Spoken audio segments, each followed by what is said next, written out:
अस्सलाम वालेकुम, आप देख रहे हैं आज न्यूज़। अब तक की खास खबरों के साथ मैं हूं हमाद बुखारी। बुलेटिन में सबसे पहले शामिल की जाएंगी आज हेडलाइंस। बलूचिस्तान के इलाके कोहलों से फौज की वापसी के अहकामात, सुई से भी फौज वापस बुलाने का फैसला।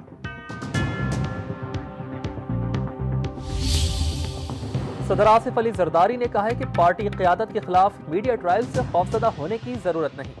पीपल्स पार्टी मुस्तकबिल में भी सियासी कुव्वत के दौर पर मौजूद रहेगी। नेशनल फाइनेंस कमीशन का छठा इजलास आज से लाहौर में शुरू हो रहा है। मल्टीपल फार्मूले पर इत्तेफाक राय का इम्कान। मुल्तान में 2 खुदकुश हमले, 12 अफराद जान बहक। लाहौर धमाकों के सोग में ताजिरों ने आज हड़ताल का ऐलान कर दिया। और अमरीकी जनरल मैक्रिस्टल ने कहा है कि पाकिस्तानी हक्कानी ग्रुप की हिमायत तर्क कर दे तो अफगानिस्तान में अलकायदा से वाबस्ता ग्रुप्स खत्म किए जा सकते हैं।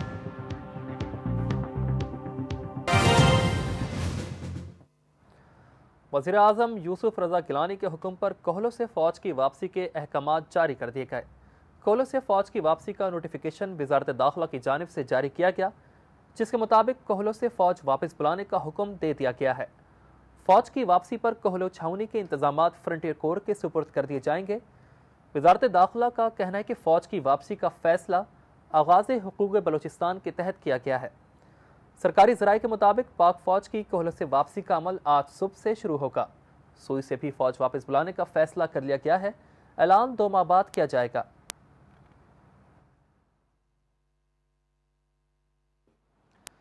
कराची में अब्दुल्ला शाह गाजी का 3 रोज़ा उर्स शुरू हो गया है, जबकि गवर्नर सिंध ने तक़रीबात का इफ्तिताह किया।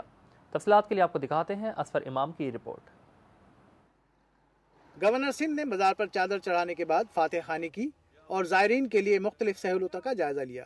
उर्स के मौके पर सिक्योरिटी के सख्त इंतजाम किए गए हैं और हर शख्स की मुकम्मल तलाशी के लिए वॉक थ्रू गेट नस्ब किए गए हैं। गवर्नर सिंध ने इस मौके पर मीडिया से बातचीत में कहा कि सिंध ने हर शोबे में मुल्क की रहनुमाई की है और सूफिया इकराम की रूहानी तालीमात एक बार फिर दहशत गर्दी के खिलाफ कौम की रहनुमाई करेगी।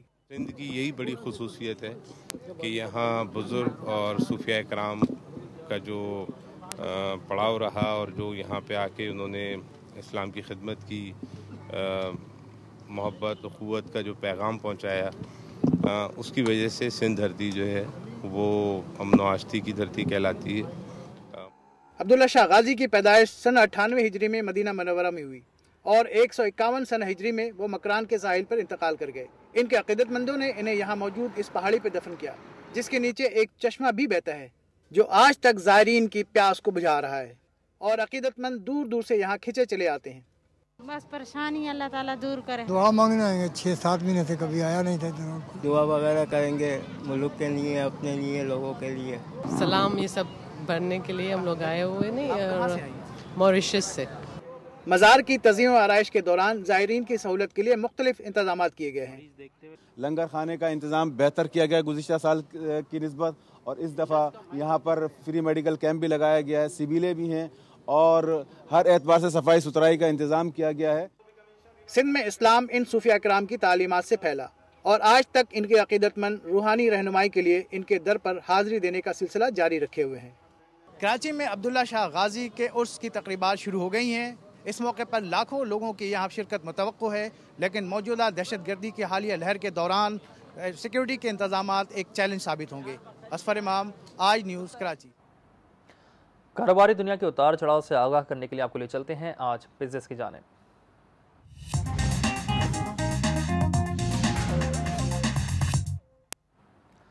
फ्रांस के सफ़ीर डैनियल जॉनेव ने कहा है कि पाकिस्तान में अमन अमान की मौजूदा सूरत हाल मईशत को मुतासर कर रही है और इस मुश्किल वक्त में फ्रांस पाकिस्तान को तनहा नहीं छोड़ेगा।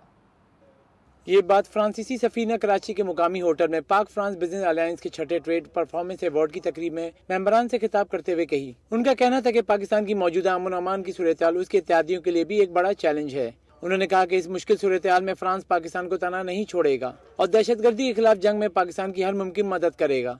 फ्रांसीसी सफ़ीर का कहना था कि पाकिस्तान की मईशत में बेहतरी लाने के लिए एनर्जी, ट्रांसपोर्टेशन, ज़राअत और इंफ्रास्ट्रक्चर के लिए माली इमदाद फराहम करेगा। मईशत में बेहतरी लाने के लिए आइंदा माह जनवरी में सेक्रेटरी खजाना हिना रब्बानी खैर फ्रांस में फ्रेंच बिजनेस कम्युनिटी से मुलाकात करेंगी, जिसमें नई सरमायाकारी को हतमी शक्ल।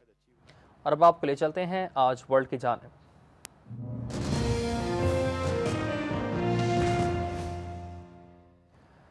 इराकी दारुल हुकूमत बगदाद में 5 कार बम धमाकों में हलाक होने वालों की तादाद 127 हो गई, जबकि सैकड़ों अफराद जख्मी हैं। 5 में से 4 धमाके खुदकुश हमले थे, जिनमें सरकारी इमारतों को निशाना बनाया गया। जख्मियों की बड़ी तादाद के बाइस अस्पतालों में हंगामी हालत का ऐलान कर दिया गया। व्हाइट हाउस ने बगदाद में होने वाले इन धमाकों की शदीद मजम्मत की है।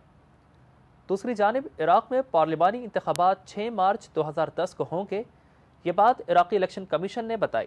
ये फैसला सदारती कौंसिल और इलेक्शन कमीशन के दरमियान मुज़ाकरात के बाद किया गया।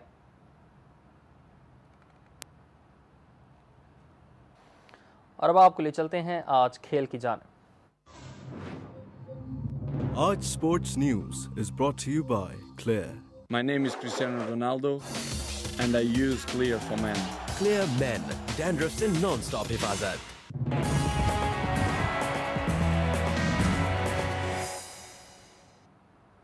ऑस्ट्रेलिया के खिलाफ टेस्ट सीरीज के लिए 16 रुकनी कौमी स्क्वाड का ऐलान कर दिया गया।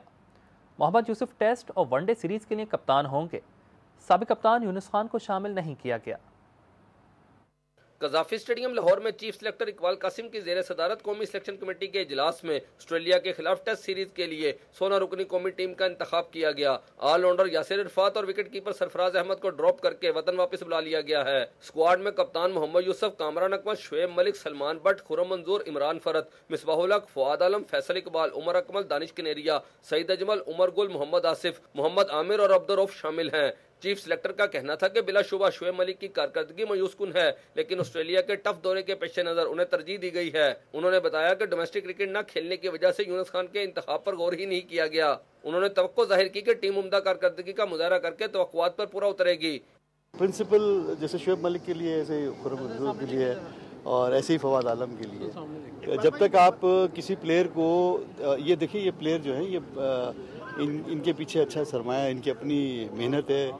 कभी ऑफ कलर भी होते हैं, कभी वो फॉर्म में भी होते हैं, मगर उनको ये आप नहीं कह सकते एक इनिंग के ऊपर आप निकाल के बाहर फेंक दें। इनको चांस भी देना पड़ता है। टेस्ट सीरीज में कामरान अकमल और वनडे सीरीज में शाहिद अफरीदी नायब कप्तान होंगे, जबकि 2020 के लिए शाहिद अफरीदी को कप्तान बरकरार रखा गया है। और अब आपको ले चलते हैं आज एंटरटेनमेंट न्यूज की जानिब। Entertainment news is brought to you by कपरी के 40 साल खूबसूरती के नाम।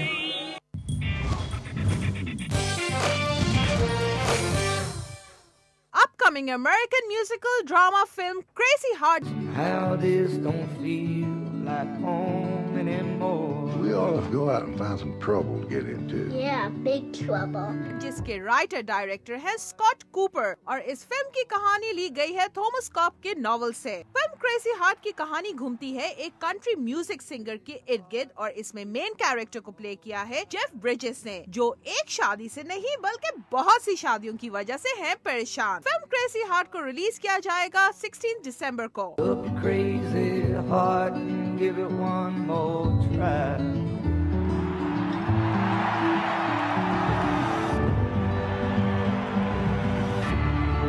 This ain't no place for the weary. Thanks for coming out. It's so good to be home.